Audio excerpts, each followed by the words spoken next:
Okay, well, the American people have spoken, and Donald J. Trump is going to be the next president of the United States.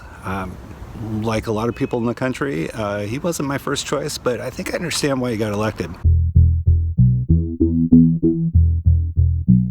He did just recently come out with his 100-day plan, and I gotta say that his approach towards the environment is my single biggest concern.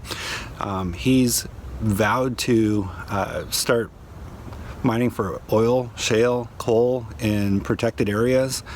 He's also going to be pushing through pipeline efforts with championing the Keystone XL, for example.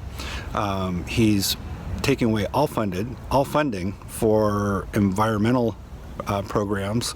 He's vowed to release sanctions on pollution and has a bunch of policies which, if implemented, will have far-reaching impact, but especially on climate sciences. You know, he's gone so far as to say that if he implements one policy, he's going to have to remove two in its place. I mean, what is that? We're not organizing my clothes closet here. It sounds like something I would do to make sure I didn't end up with too many winter coats.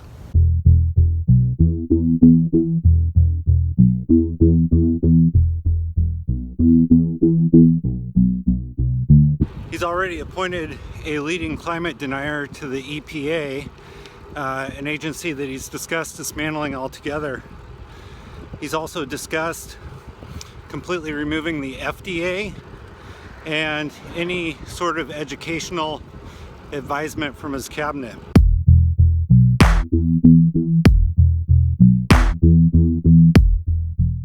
He plans to reward companies with tax incentives to expand in destructive areas, all while simultaneously removing policies designed to mitigate those damages to the environment. A lot of this stuff can be done with executive order, and a lot of it will require congressional support from the House and the Senate, which he has. These are not conspiracy theories or what-if scenarios. These are all things that he's promised to do, and he's got the tools to execute. For him to back out at this point, he basically have to say, never mind, I was just kidding.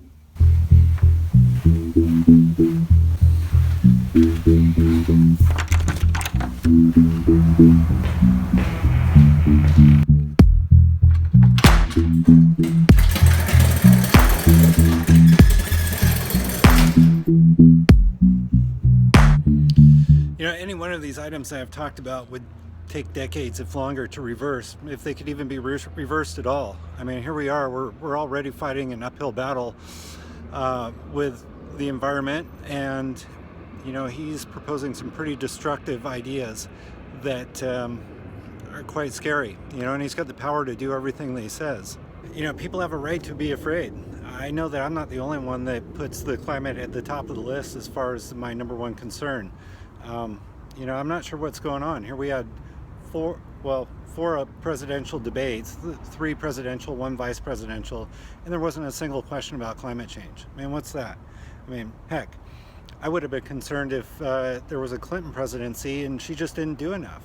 I would have been concerned if the Democrats would have taken over the House and the Senate and Trump became president and there still wouldn't be enough done. But now we've got the scariest of all scenarios.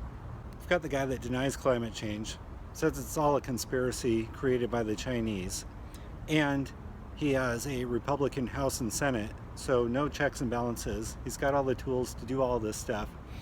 I'm seriously concerned about what's going to happen and whether or not we will be able to recover from this. You know, we only have one planet, and we're on a trajectory to make it uninhabitable for human life. You know, this is something that, if anything, we ought to be erring on the side of caution, not the side of recklessness and capitalism. So, you know, I really hope that there aren't decisions and actions taking place here over the next 4 years or even over the next few months that are irreversible and create even more problems than what we're already experiencing as a result of climate change. Okay guys, if you like this video, please give me a thumbs up and subscribe to the channel. We're going to be doing more.